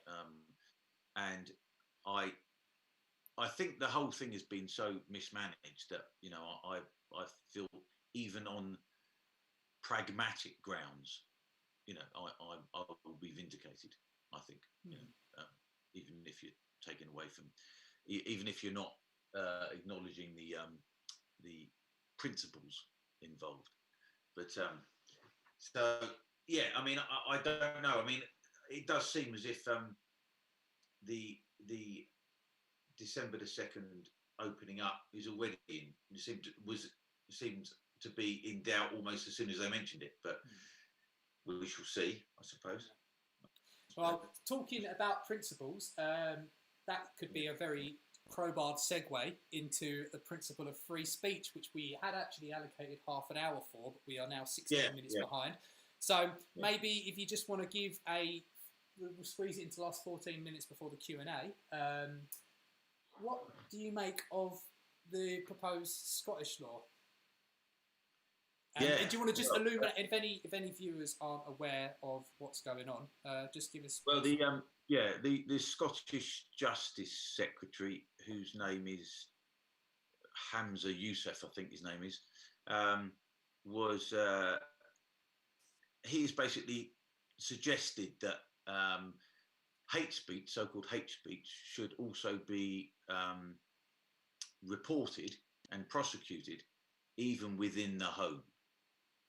Now, for someone who disagrees with the whole concept of the idea of hate speech anyway, which is bad enough, now they're even in Sturgeon's Tartan Soviet Republic, they're even suggesting that people can be grassing up each other around a dinner table. Now, I think they're overreaching themselves if they think people are going to grass each other up, but it does show their ambitions, you know, and it just shows how far we've drifted from the principle of freedom of speech. I mean, I feel really quite worried for the Scots, frankly, when hearing that. I would agree that Scotland was actually my escape plan. For when shit hits the fan, you know, I was planning, you know, what you can get in England in a reasonable sized city. Like I live up north, so it's not Tisbet, it's not quite Scottish Highland prices. That was always my plan of, you know, stack a bit more money and then take me and my family out to the middle of nowhere. And if I'm not allowed to say what I want without fear of prosecution, that's definitely eliminated that as a potential option. So we'll have to see. Now, me and my missus, we debate over. We don't have an Alexa. We have a Google. I can't remember what it's called, like a Google Home Hub thing. I didn't really want it as much. It's like a smart speaker, but I'm a subscriber to YouTube Music. I think the algorithms are terrifying when they're deciding what you watch, what you read, and what you think. But when it comes to picking music that you like, I think the same in Netflix in a way. It's not necessarily to have loads of amazing music recommended to you. So this is, in one instance, a pretty harmless way that the Google algorithms are fucking brilliant. to be frank, you know, I get great music recommendations every day. And one day last year, about this time last year, notification come up on my YouTube Music and said, "Hey, would you like a free smart speaker?" And I went, I know what this is. It's an Alexa, but by Google. And I thought, it's 70 quid retail. I've got 3 YouTube Music accounts. That could be 210 quid's worth of stuff there. If I've got 3 people on my account, we can all request one. And then I said to my missus before we got it, I said, right, I want to get one of these, but the rule is we do an O'Brien and turn off the telescreen. We have the microphone muted, and it is purely a speaker and nothing else, because it's a great Bluetooth speaker otherwise for free. And she was like, yeah, we'll do that. Do you know that you can do that then? Are you sure that you can do that? I mean, So I mean, I've turned it off for this discussion that we're having now because I'll be reported to the woke police for some of the things that I'm sure we'll say one day. But there are, I mean, the easiest way to tell is when the red light's on. If you shout "OK Google," it doesn't listen. And I think legally they're not really allowed to record. It should. I mean, it would make sense for when you turn off the microphone is really off because people can delve into. As I'm a programmer myself, so I know that these things aren't necessarily open source. But if it was you can monitor your network traffic, and when that thing is turned off, the microphone's turned off, you would be able to see whether voice data was still getting transmitted, and there would be a very big bounty on discovering that. If you, as a tech person, discovered that even when the telescreen was muted, it was still transmitting data to California to be interpreted, then I think that would have come out by now. So I'm pretty confident that when it's on mute, they can't listen to I'm you. asking you because I thought you'd know, whereas I mean, I was in my mother's house and we said something that sounded like a bit like, what's the other one? Not the Alexa. Siri. Yeah. Siri. Oh yeah. Said something like that, and this thing piped up, and I was just astonished. Yeah. The rest of my mother and my sister were there at the time. Sort of laughed at the expression on my face when I saw that happened. But this is how they will police it. Mm-hmm. It gets normal very quickly. What my ultimate point was, the deal with the missus was that it's on mute all the time. Then she started off quite good with it. I'd come downstairs, I'd see the red light on there, I'd say, "Good girl," not to be patronising, but just to say thank you. I don't appreciate my conversation being held up to California. Slowly but surely, I'd come down, I'd say, "Love, you didn't put it on mute, just saying, can you try and put it on mute tomorrow?" And I'll put it on mute now. And she's like, yeah. And eventually it started out as maybe once a week I'd catch her. Then it was once every couple of days. Then it was once every day. And then I gave up. And now this is, again, I have a severe moral hatred of the fact that there is a box in my house that records what I speak. I also have a missus. And you may know that you have to pick your battles. I tried this one. I failed. I've had to move on. I turn it off. But the danger is now, we my missus and I, as me and you do, we talk about controversial issues. Now, on these controversial issues, the point of free exchange of ideas and free discussion is that you figure out what is the right path forward. Now, along the way, you often make a few blunders, and there's been times when I've been deadly wrong about certain things, and there's been times where if you take something that I've said in pure isolation, that's enough to get me cancelled for 17 lifetimes. And that's a conversation between me and my missus where we're trying to figure out what are the sensible boundaries of this, of reality. And I think it's a totally reasonable thing. That box over there that I'm staring at now with absolute anger and hatred, that she's won, and I hope she watches this. I'll make her watch this, and maybe we'll... The problem is now we've got a baby, so the excuse is, oh, well, I've got the baby in my arms, I need to be able to stop the music when I need to, and the convenience is too much for her. That's the danger. Freedom dies, man. It's how freedom dies. Yeah, one baby at a time. So unplug it. Friendly Raid, I just saw said unplug it, mate. I wish I would, but you can have that conversation with my Mrs. Friendly Raid, and I'll warn you, she's tenacious, as you know, mate. So she's tenacious. I don't think Friendly Raid would get very far with her, but there we go. So I mean, do you see a future where these boxes are going to come back to bite us? Is that what the end game is? Well, I do, but I don't see it as happening. It will happen so gradually we won't notice. Mm-hmm. And what will end up happening, and in the terms of the Scottish hate crime bill, is that people will be saying things like you say, having private conversations, about things, even exploring ideas, and that will be used to screw people who are inconvenient, people that they don't want around, that are making trouble, because it will be used selectively. It won't be used, in a blanket way.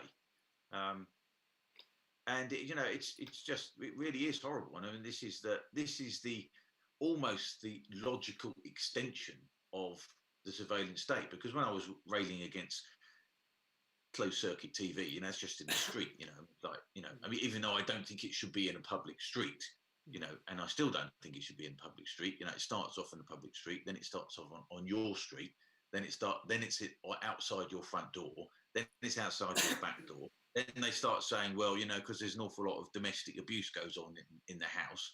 So then there's one in the living room, and then there's one and then they say, well, it happens upstairs, so it's in your bedroom, and then it's in the bathroom, and before you know it, some faceless operative is watching your 5-year-old get undressed to go into the bath. That's the logical conclusion to the surveillance state, and the. Do you see it realistically getting there though, without massive public backlash? Because again, I do. I think it creeps up on you. It creeps up on you. It doesn't. Every time there is a new, ever more ingenious way for people to be listened to, without the usual suspects. Big Brother Watch and Liberty and all the rest of it make a big noise about it, and they put some minimal level of oversight in it, and it gets passed, and it's in law, and that's what happens. I mean, I think a big thing that I've always been, even more so than CCTV, was automatic number plate recognition, because that just records the journeys of law-abiding citizens. There's no probable cause. There's no innocent until proven guilty. They just watch everybody, And like I was saying, like the other morning, I was in a good mood driving into my local town. Suddenly, there was another automatic number plate recognition camera. So now somebody that I don't know, and to whom I've not given permission to know, knows whenever I go into town. And as far as I'm concerned, that's unacceptable. But would you say there was a sensible way that we could do an ANPR system? Because the benefits from a law enforcement perspective. There is. There is. I mean, there is ways of doing it. There's an American fella called Bill Binney. He worked for the NSA for 35 years or so. And this is in. He worked for the NSA. This is slightly different, but the principles, I'm sure, are the same.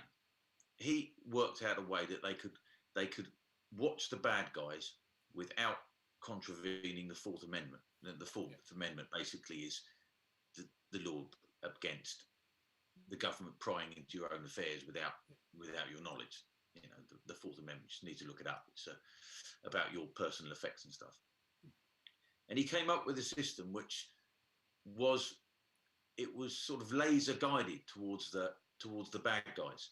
But it didn't surveil innocent Americans' communications, and apparently that he came up with this thing. It cost $3 million, and they were all very lukewarm about that.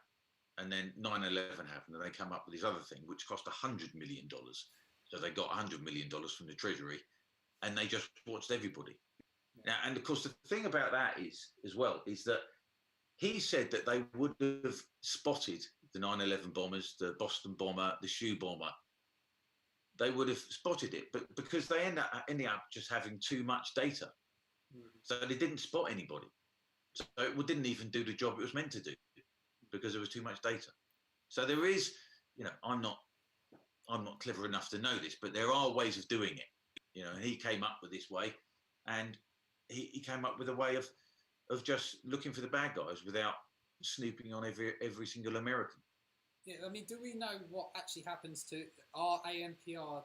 Or is all because I mean, as someone who works in tech, as a programmer, I know that data can soon accumulate. But then I also know that a line of data that says the camera at location X picked up driver Y at time Z.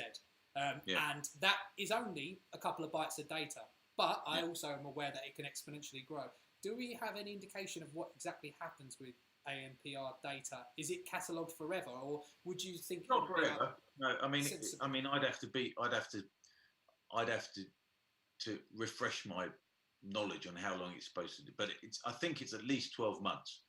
And in practice, it turns out that they do keep it forever, because they don't get round to deleting it. So, everybody's law-abiding journeys all over the country are being logged by somebody that, without their awareness, which is what surveillance is. It's being watched by somebody without being aware of it. That is it's so what would you call it? Asymmetric. They can watch us, but you try turning the cameras on them, and it's classified. That's classified, mate. That's national security. But they can look at us, and you can tell as well, because it's obvious, because it's on a 30-foot pole with barbed wire around it.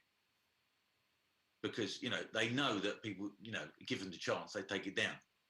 But that's why it's on a 30-foot pole, so you can't take it down. So they can watch us with impunity. And this is what ends up being the panopticon, is that they can watch us, and we don't know when we're being watched or not. But we know that we can be watched at any time.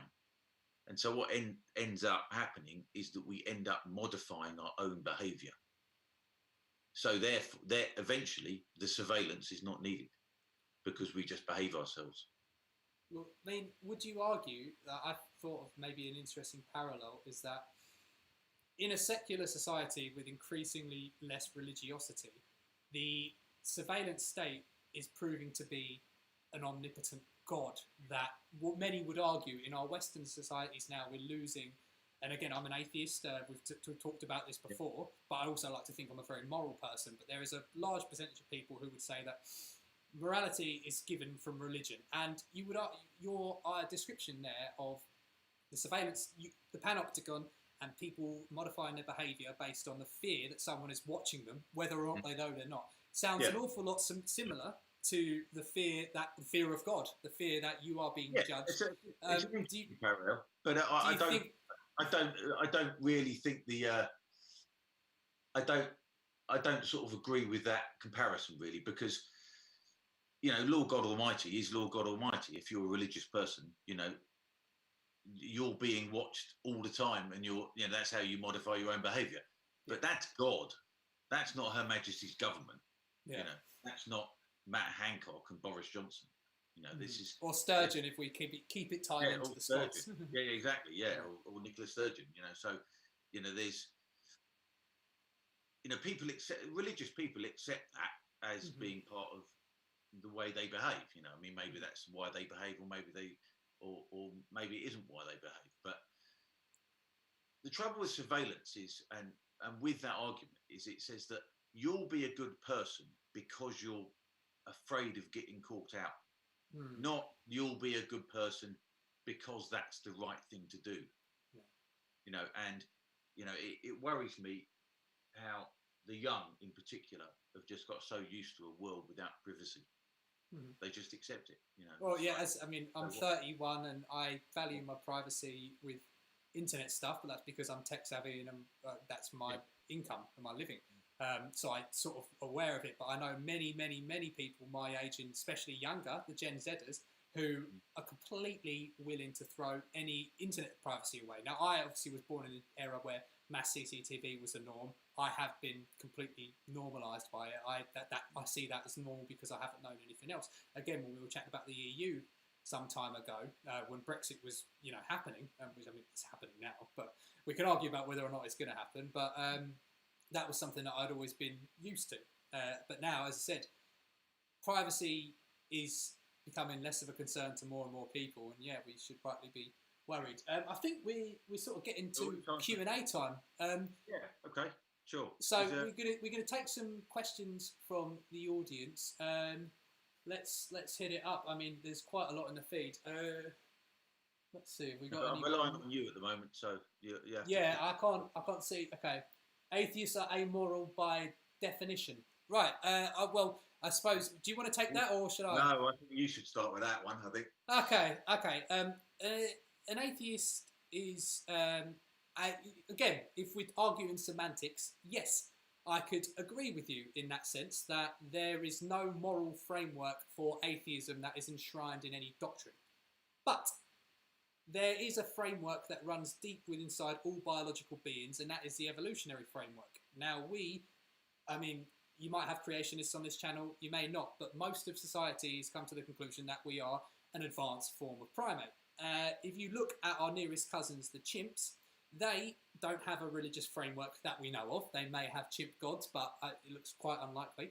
And they have a morality structure. Now, granted, the human morality structure shouldn't be based on those of chimps, because if that was the case, I would geld any sexual rivals and rip the knackers off. That's not an ethical framework. But what it does suggest is that cohesive animal societies do have socially accepted norms, and these are inherent and biological. We know that it's wrong to kill without a reason. Now, obviously, chimps fight, and the reason for them is to express their dominance of the hierarchy. They fight, they kill, they go to gang warfare.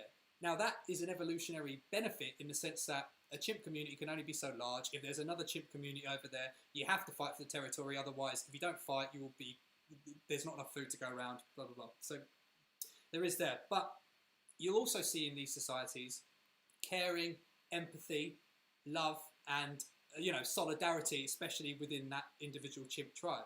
So the argument that atheists are immoral is an argument that all humans are blank slates with no evolutionary past, and we are also completely selfish, horrible, nasty creatures left to our own devices. But I would argue that that's quite contrary to, I know about two arseholes. I know, in fact, say it like, I know a few arseholes. I know probably two people who I think are just terrible people and defected in their head. Everyone else I know, and again, you could argue whether Western society has conditioned us in us to turn the other cheek, and there is a solid argument to be made that the foundation of our morals comes from the Bible, the New Testament in particular. But then if you observe hunter-gatherer tribes who have a very different form of religion, i.e. a deference to their ancestors and the spirits and the animal world, there tends to be a common theme here in that don't be a dickhead. That tends to be the theme through most religions and any sort of spiritual practice, and it also tends to be a theme in most secular cultures. So by definition, all atheism is, if we want to talk semantics, is the lack of theism. But that doesn't mean that there is a lack of morals inherent in every atheist person. So that would be my rebuttal to that, as someone who's never had much religious belief, and that intensified as I read more into science and got into my 20s, and have, apart from injuring myself a few times through my drunken behaviour, behaved in a pretty upstanding and moral way, and like to think so. And I don't think I've had any influence of religion, so that's my argument to that. Where do we submit Q&A? Right here, yes, friendly raid, right here. So we've got another one from you, I guess. So how do we know it is wrong to kill? What's the metaphysical foundation for that? Hearing a lot of emotions and opinions without a moral framework or foundation. Not trying to be argumentative, sorry if it sounds so. It doesn't sound so. This is really good stuff, friendly raid. Just on an extension of that, we don't know it's wrong to kill, but if you see injustice, everyone's knee-jerk reaction tends to be disgust. So I think that is tied into there a little bit. I don't know. Would you like to take this, mate, and see where do you think? These are fairly deep questions. Actually, I wasn't expecting these really. Mate, you underestimate your viewership. Well, there you go. I thought we were going to have questions on the hate crime bill. What do I think? I think that within all of us is it's very difficult to try and pin down what we might call morality. I don't believe that atheists are immoral or amoral. I mean, I think that there are immoral people who are atheists, and also there are immoral people who are religious. But I think the thing about religious peoples is they do have a bit more of a framework of I suppose you might call codified rules that they follow. So they get their morality from religion. But I think within all of us is that there's the reason why most of us aren't arseholes is just this feeling that we may meet again. And I think that's what is the basis of it, is the feeling that our bad behaviour may come back to bite us. You know, we don't know that for certain. You know, and some people behave as if they're never going to get found out. They're never going to have to answer for their behaviour. But most of us know that there's a chance that, you know, we will be found out for our sins. So we try to behave in the best way we can. So you think it's more of a pragmatic choice that's been, not a choice, but a pragmatic calculation that's thrust upon all of us? Well, it makes it sound like a pragmatic choice, doesn't it? But, you know, that doesn't mean that I don't believe in the inherent goodness of people, because I do. But I just, but it's a pragmatic way it's a way of, it's a way of explaining it, really, rather, because you can just say, well, it's because people are just good because they're good. And I don't think that's a very good explanation. But I think people are good because all sorts of things, all sorts of good things come from being good. And there are some very bad things that come from being bad. So, yeah, well, actually, yeah, J.C. Denton said it's self-preservation and perpetuation of progeny. Big word alert. Yep. That's a very valid point, which is sort of what you've said there. So, well, yeah, I suppose it is. Yeah. I saw at least 10 closed down shops in the High Street in Guildford yesterday. Pretty shocking. That is a valid point, Jonathan Castro. I'm not sure if there's a relation to Fidel there anywhere, but judging by the fact that he's on this channel, I wouldn't strike him as a hardcore socialist. So that's good to know. It's easy to know when it's wrong to kill. You just need to know if they're trying to kill you. Very, very valid point from Andy Ash. Been following Citizen X for a while. He's a great guy. That was from Friendly Raid, who we had the atheism questions from. So that's okay, right, yeah. And I like the Life of Pi answer on killing. The Life of Pi answer on killing. Now I don't know. I don't know that. We'll have to look that up, won't we? The Life of Pi, I believe, isn't that a movie about the tiger on the boat with him? Yeah, a bloke in a boat with a tiger. Screeny, if you'd like to elaborate on the Life of Pi answer, that would, again, I think I've seen the film once, but if you'd like to reply. Peter Pumpkinhead, lovely handle, by the way. Peter Pumpkinhead says, what goes around comes around. Again, mirroring your point of, you know, that could be a good basis of morality. Knowing Jesus never done me any harm and a moral standpoint. Fair play, John Z, 1987. You know, I've never been one to say that religion hasn't provided a very solid framework for people. I just don't subscribe to it, and I think that I have a morality that, you know, it's never been influenced by religion, apart from what you could say is the influence of the Enlightenment stemming from, you know, the Christian West Europeans. Will either of you be taking the COVID vaccine? That's a very good question from Sean. So, do you want to take this first? Because I think this will be an interesting one. Well, at the moment, as far as the current rate is striking, I won't be taking it now. You know, that make me sound like a you know, an irrational anti-vaxxer. But I was reading the other day. I looked up to see what was the fastest developed vaccine, and it was the one for Ebola. Now that took 5 years.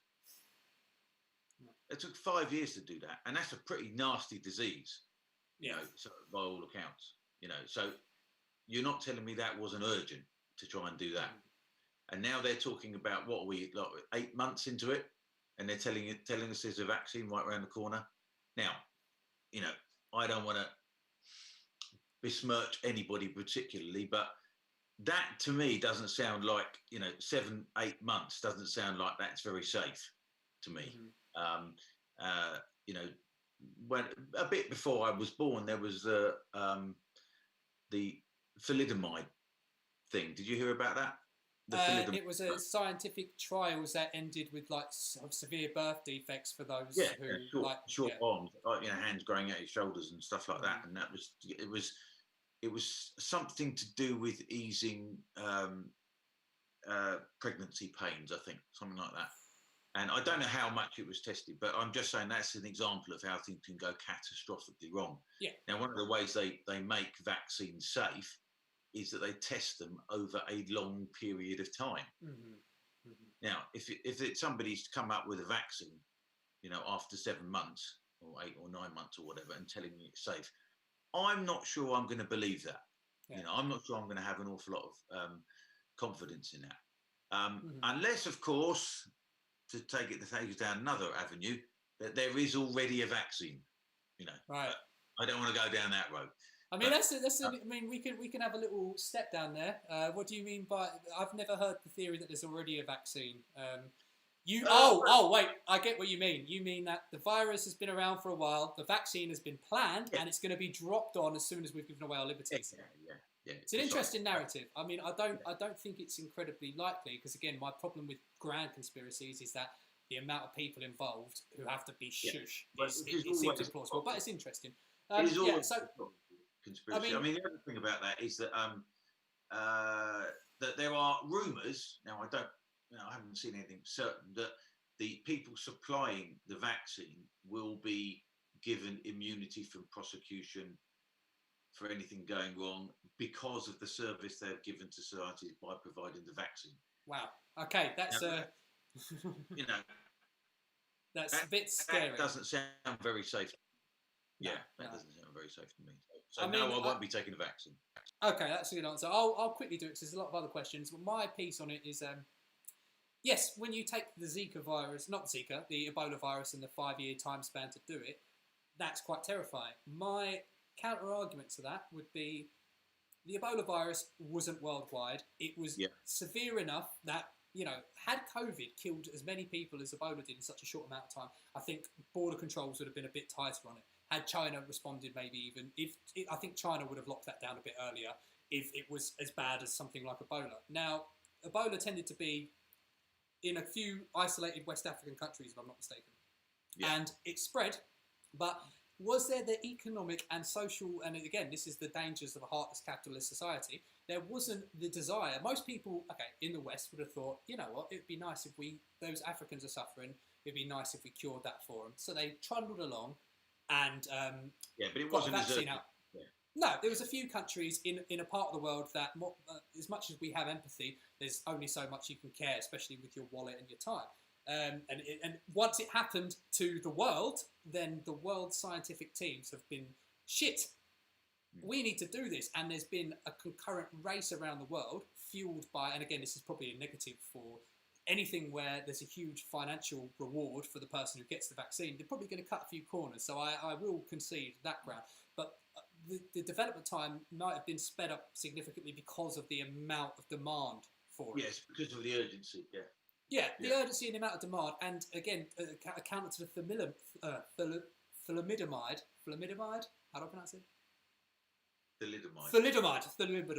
Oh God, it's a tongue twister. Thalidomide would be, that was the 70s, wasn't it? Maybe even earlier. 60s, I think. Medicine's come a long way since there. But I will not my answer is I will not be standing in line for the vaccine. But at the end of the day, if it comes out, they're going to give it to the critical frontline health workers first. If 6 months, a year goes down the line, and by the time it becomes available to the general public, and it's not been a huge issue with the critical care workers, I'd consider it. Again, I am cagey about it. I'm usually very pro-vaccine if it's safe, and there's been a long time to find out whether it's safe. But something turned around so rapidly, it is kind of terrifying. So I would probably wait until the care workers have had it, but I'm not going to be at the front of the queue. Let's put it that way. I'll take it, but I'll wait a little bit, just to see how it goes for everyone. All right, we've got some more questions here. Screening says about watching Life of Pi, so I think we'll watch that. Didn't get to the march on the 5th as it was after work. That's from Jonathan Castro. Jim Daniels, great on-screen rapport between you two. Makes for interesting viewing. Thank you very much, Jim Daniels. We've been mates for some time now, about 5 years maybe, knocking on that. Steve, you are the only person I can have these deep chats with. So we talk a lot about this stuff, and I think we disagree the right level. That keeps us both sane. You open my eyes to a lot of privacy implications, and I like to think that I might poke a few holes in the tinfoil hat when you need to occasionally, but we both, and even if we come across from things with disagreements at the end, it's nice. That's what society should do. You know what I mean? Well, I think people how people should argue, isn't it? It's how people should disagree. I mean, just on a side note, talking about the Trump Biden stuff, the amount of scorn I've seen from people who are probably politically fairly similar to me, even people who are anti-woke but still regard themselves firmly on the left-hand side of the spectrum, which I wouldn't say I'm firmly on the left. I depends what the issue is, but I'd probably lean a little bit that way, depending on the issue. The amount of what a bunch of dumb cunts is the consensus, and Donald Trump's dumb cunt, his supporters are dumb cunts, and fuck them all. Like, that is disgusting to me and shameful. So, Jim, hopefully we are in a world where we're approaching a world and we're trying to make that closer. You seem like a person who, and everyone on this channel seems like people who are willing to have conversations across the aisle and in a friendly, polite manner, and that hopefully we can extend that outwards. Yeah. I asked earlier, so one from Andy Ash, I asked, we only got 10 minutes left, I asked earlier, but it was the wrong time. Should we seek recompense from China for COVID? I mean, I'll go first ahead and say, fuck yeah, we should. That's my answer. Honestly, the amount of covering up that was done, the fact that inside China's borders, they locked the shit down out of Wuhan, but they let them travel internationally because apparently it would have probably painted the wrong image. They would have had to admit they were wrong. If they would have stopped travel, then they would have admitted there was a problem. Instead, there was a huge cover-up and people were left to spread it across the world, and that's why we're in the position we are now. So my opinion is, yes, we should. I think the West is very toothless, and I hate to say it. I am a reluctant Biden supporter because although Trump took a hard line on China vocally, he was so destabilising for American culture. They made the estimation, this isn't me, the Chinese want him in power. They would rather a incompetent enemy versus a competent rival. Yeah. That's what the Chinese estimation of it is. And, I think as a unified West, which we need to be in what is obviously a new Cold War, we need to have a bit more teeth on it. And I think we saw a little bit of that when there was the Chinese threat to stop Australian imports of beef to try and flex their muscles. And a lot of people in the West said, no, fuck that, that's not on. Because the Australians said, we want an independent investigation. And they said, no, fuck that, we're not. But it was quite slow. I agree totally, actually, that, well, I mean, I think it's possible that we may have been completely played by the Chinese, I mean, talking of alternative theories, I don't like to call them conspiracy theories, but talking of alternative theories, that has some credibility, I mean, even if they didn't deliberately release the virus, they certainly allowed it to spread through the West for, and you could argue for their own nefarious reasons to destabilize the West. I mean, there's all sorts of money trails to the Chinese regarding Black Lives Matter, trying to destabilize America. But then there's the Russian ties as well, and you could say that. Yeah, I mean, I know that Putin isn't the most wonderful character, but personally, I think we ought to be making friends with Putin, because I think the Chinese are the real problem. I think the Chinese Communist Party are I think they are our implacable enemy, basically. Yeah, and they want to destabilize America, and they must have loved it when Trump was in, because it's such a polarizing figure. But I mean, I'm not sure that's necessarily going to disappear with Biden, because there's big money interests. Saying earlier, there's half the country's dead against him, isn't there?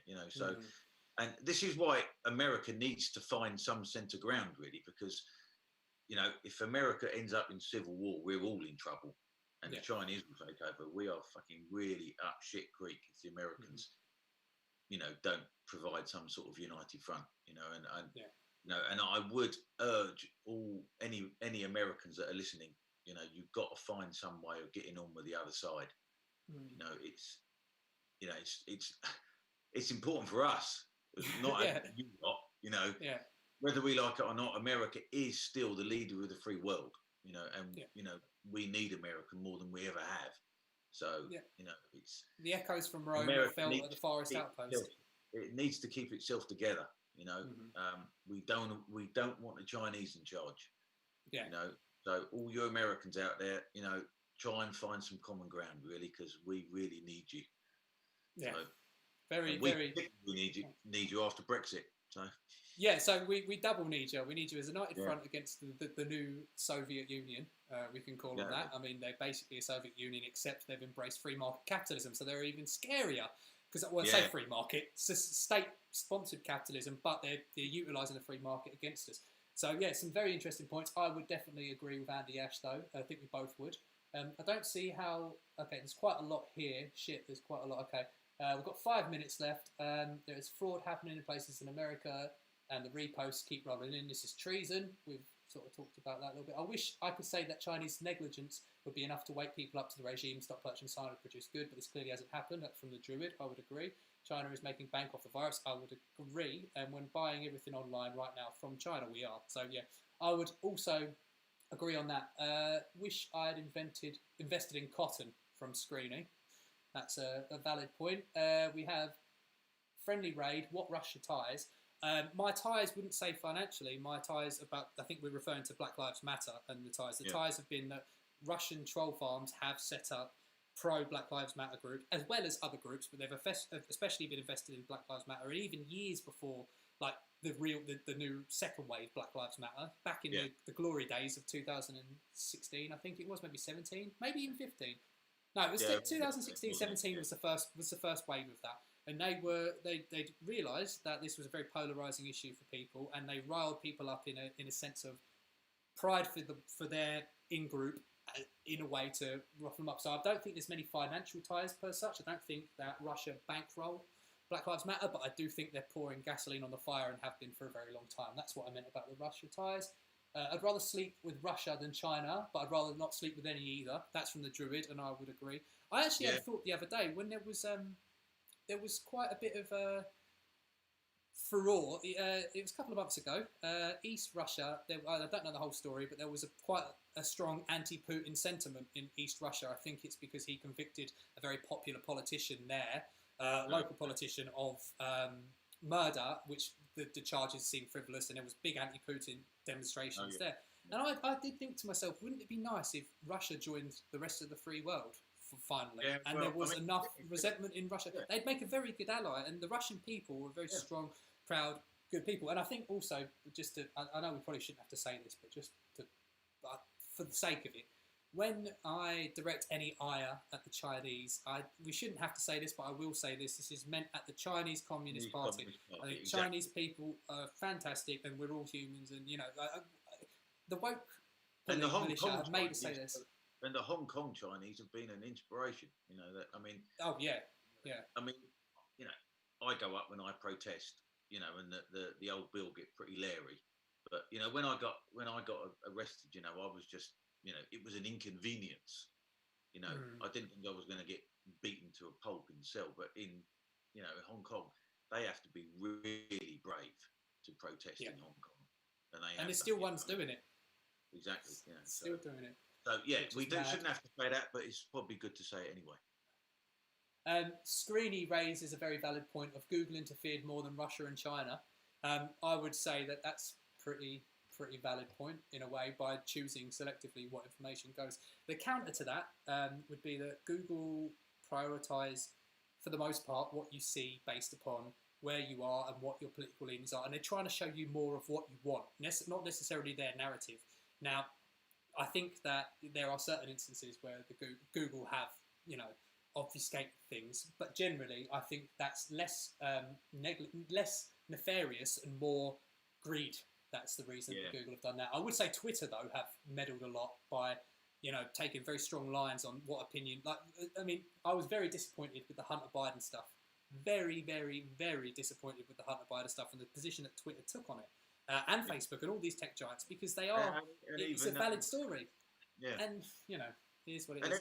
And even deleting President Trump's tweets. I mean, whatever you may think of him, he is the American president, and, whatever you might think of him, what he's got to say is important, and you can't bloody shut him up, But there we go. They seem to have done just We've got about a minute left, so is there anything you want to say to all of our lovely viewers today? Thank you, I suppose, from me. Yeah, well, absolutely. Thank you for everyone tuning in. It's it's been good, and hopefully we can do another one of these fairly soon. So yeah. Well, let us know what everybody. you thought of the stream in the comments, and we will try and take any advice on board for the inevitable future one if there's enough of an audience. We've had a very nice chat, and everyone seems really nice and civil, and that's what we want, really, is to have these conversations in a nice way. So, I think it looks like we'll be probably doing another one. You guys all seem to enjoy it, and let us know if you've got any suggestions in the comments for future. And thanks for tuning in. Yeah. Well, thanks very much, everybody. Thank you very much, everyone. See you later. Okay. Cheerio.